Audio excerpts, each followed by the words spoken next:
it's Caitlin, and I have a little friend. Because, well, I open these videos like this anyway, but usually I'm at my table, but honestly, didn't feel like getting the light out and all that other crap. So, a little problem happened after Totoro here got finished. I was going through, I film everything on my phone, and, storage gets backed up a lot, and I deleted the first bit of his progress, so I'm just going to go through what I did in order to make this up to the point where I actually have film remaining.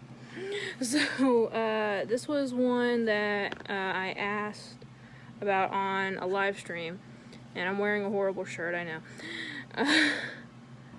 Fits me really bad, but it's comfy. But, Cherie, over at Homespun Geek, she gave me the idea to do Totoro. Now, I haven't seen this movie, and I looked up the summary of it. No offense, Cherie, I don't think I'd like it. I think I'd be with Tylock on that one. But, yeah, I figured it would be, a fairly easy one to make. So in case you guys can't tell, this started out as the regular Pusheen pop, just the normal one. I put it in hot water to tug off the whiskers, the tail, and also to just pretty much slice off the arms and legs, because they weren't the right shape or placement that they needed to be for Totoro. So after that, there's a lot of holes. So I filled... Oh, and I also cut the ears off, too. I shaved them off. Because I probably could have worked with it the way they were, but I don't think... I would have had to shave some of it off, so it was just easier for me to just chop it all off. Or just start fresh. So I put epoxy over all the holes that were made, because the body is fully hollow. And try to smooth it out as best I can. You will see that in the video partially. But I stuck wires where the ears and the whiskers are in the fresh epoxy as it was not even cured yet. I also did the same for the hands. So the arms and the legs I stuck on. I don't know if the legs are in the film or not. I honestly don't remember. We'll see, but I definitely put the arms and maybe the tail on first. Actually, I think the tail is the one that came later. I can't remember. But I have the arms on there, and I put the little wires in for the claws as well. And I think that's about it. I think that's where the thing's gonna pick up, where after all of it cured. So the top, the body, where the arms were, because Pusheen's arms were right here. So that part, the epoxy on top, the epoxy arms, and maybe the epoxy on the tail and legs. I honestly cannot remember. But that's where the video picks up. If any of you guys have any other ideas for characters, let me know. Hopefully Cherie will enjoy this, because she's getting it. So, hope you guys enjoy the video. And here is where that very annoying buzzing sound from my laptop fan comes in. I'm sorry, I really am. But as you can see, I put the wires I made a very long length of wire to put in the epoxy initially. With the exception of the ears, I did end up having to loop more wire to make the ears longer so it would work. And I did not do the legs like I thought. I got that part right. But yeah, I am trimming the whiskers to a more appropriate length right now, as well as the claws, because you can see they're sticking out really badly as well. And the tail, I do have the tail on there right now, but it's not the final one. I did add a length to the tail because I didn't like the way it looked. So you will get to see some epoxy stuff in this video.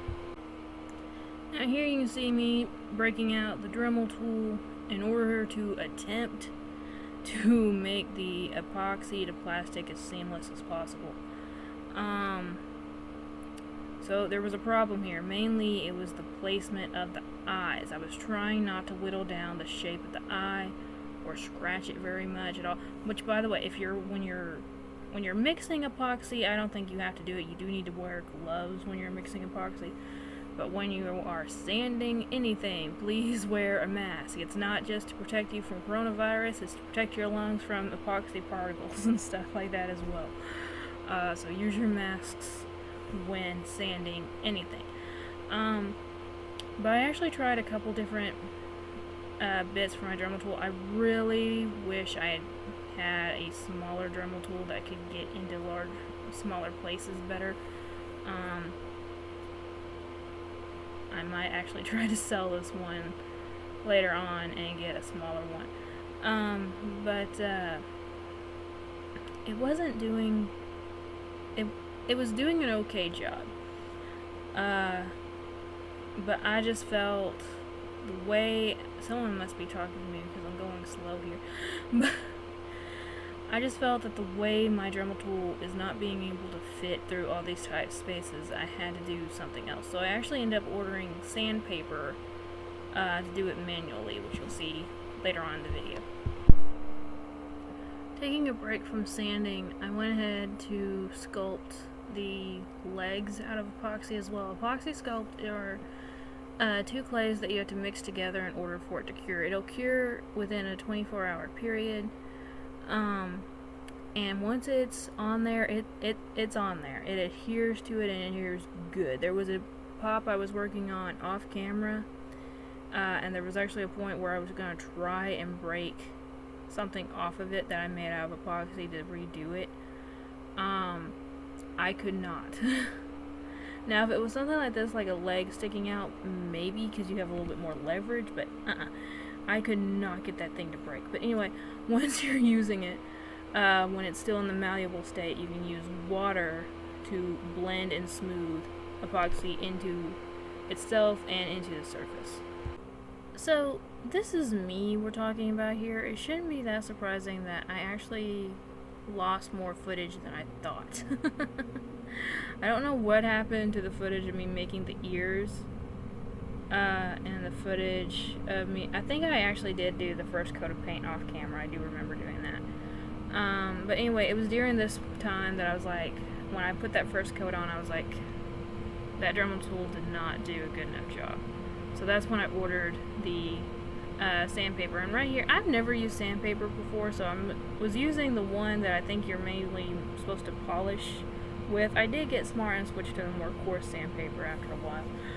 You'd think I'd be smart enough for that, but nope. I'm that dumb by nature. But anyway, I did end up, like I said, putting more wires into the ears to strengthen them up a little bit more. Now, epoxy, like I said, is pretty darn strong, but the wires just help the epoxy when it's wet or when it's still malleable. It just helps it hold its shape a little bit more, especially when you're dealing with thinner pieces. I would definitely recommend it. Also, you can kind of see there, I put the wires in the toes as well for the bottom cloths. And I don't know if you can tell or if you even saw the tail in the first shot, but I did lengthen it with the epoxy as well. You can see I kind of went to town on this thing. And I decided to just go ahead and try to go over all the pieces that I would usually use my Dremel tool on as well, just to see.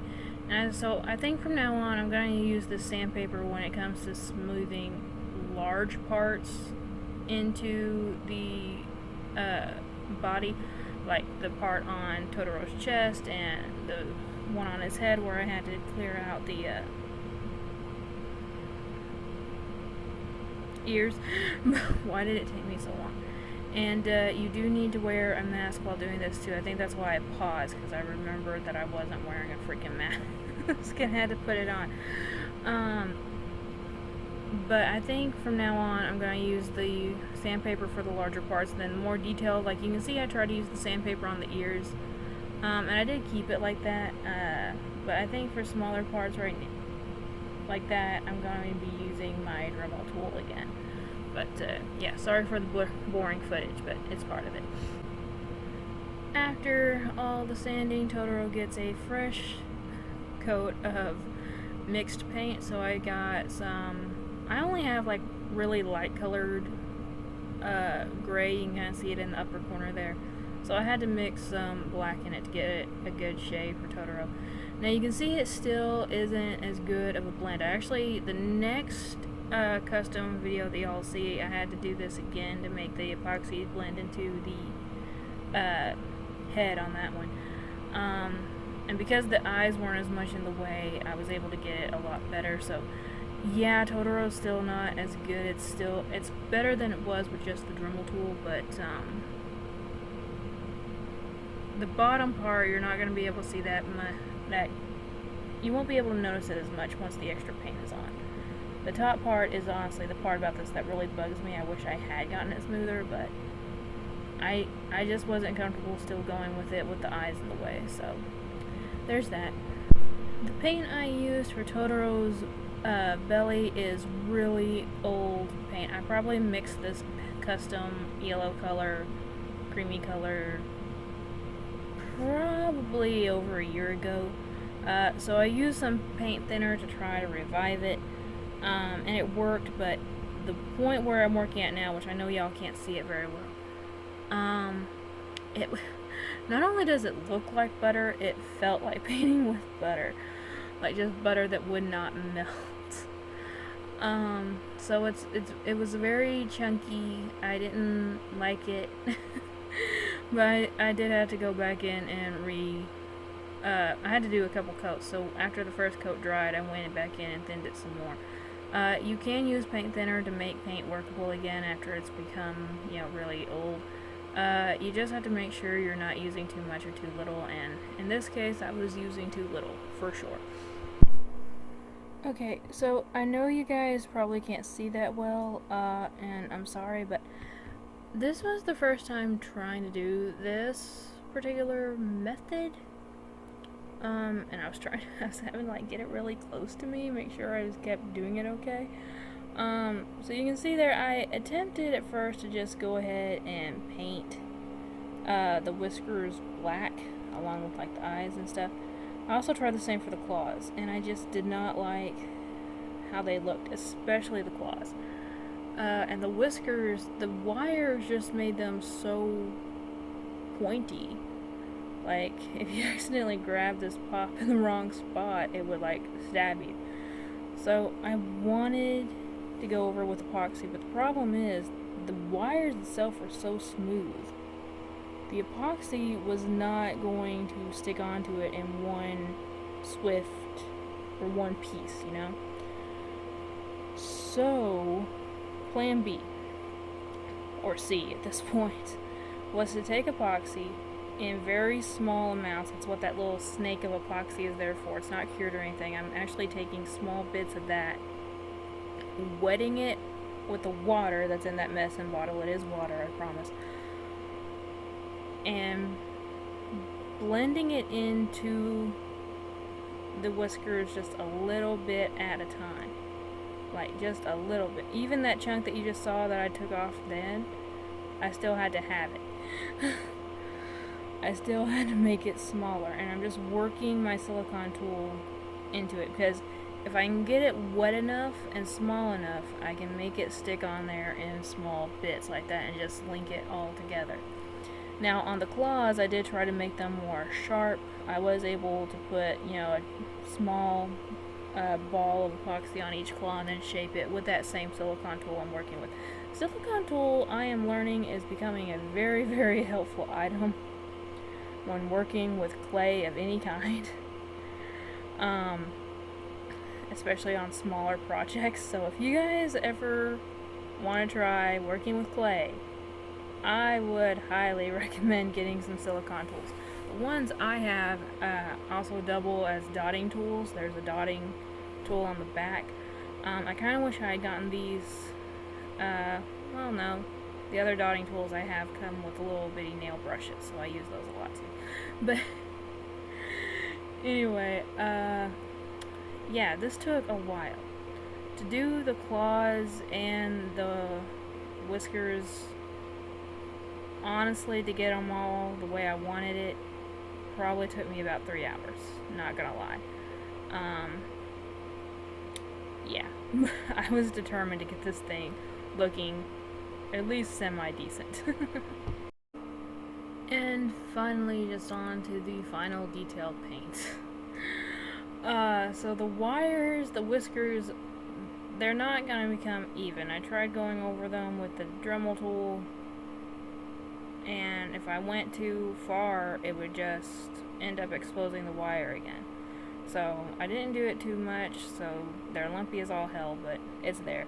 And at the last minute, I decided to go ahead and make a small leaf out of epoxy too, but mainly because after all this time I also realized that I forgot Totoro's nose.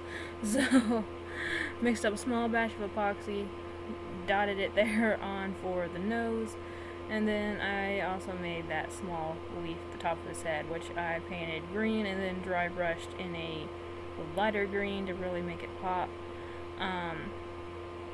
And here's a little tip: if you're using an X-Acto knife like I use for epoxy or any kind of clay, if you ever want to do like small detail work like the veins on a leaf, flip the knife around and just use the more blunt end.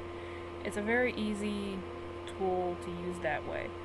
If you use the sharp end, you may end up cutting the epoxy if you're using too much force. So just the back end is honestly one of the best things you can do for just small detail work in clay like that. But anyway, so I am going and painting the whiskers black and the claws a light gray color, the same as those little patches on the bottom of his feet. And then I'm gonna go in and do that little fur work on his tummy, and then he'll be completely done. So here he is fully done with 2 coats of protective varnish on him, and honestly I think it looks pretty good. Now the one thing I would change if I were to make this Totoro, more or less completely from scratch, the placement of the eyes is in the wrong position. Totoro's is more far out while Pushin's is more pushed in. So that, just based off the design alone, that's the one thing I would have changed about this. But honestly, and obviously the seam across the forehead. But other than that, I think this guy came out looking pretty darn good. I'm really glad that I decided to put that leaf on the top of his head, because it just makes it a bit more cute. It makes it, more central to the theme, apparently, because that happens in the movie. I don't know. That's what Google told me, and there's a lot of pictures of him holding a leaf, so I figured that little touch would be kind of cute. But anyway, I hope you Totoro fans out there like this. Again, this is something I like anime, I just haven't seen this movie. I'm more of a Kiki's Delivery Service kind of person. But I think it came out really good. It was a lot of work for sure. I was using new tools and new techniques, some that took me hours to complete. And this is going in a tray, so it's going to Cherie because I know she'll love it. She's very happy that she's getting this Totoro pop, so at least I know that the person who's getting it will really enjoy it and appreciate the work that has been put into it. So yeah, hopefully you guys enjoy this video. The next video will be another member of the zoo crew. In fact, before I even started editing this video, that pop's been the next zoo crew pop has been done for a couple weeks now. I've just been lazy and not wanting to edit, so it'll probably come out early next month. So you guys will have a new custom video to look forward to next. But anyway, guys, let me know what you guys thought of Totoro here. If there's any techniques that you thought I should have used here but I didn't. And remember, guys, like always, it's a community, not competition. Thank you all so much for watching. Bye.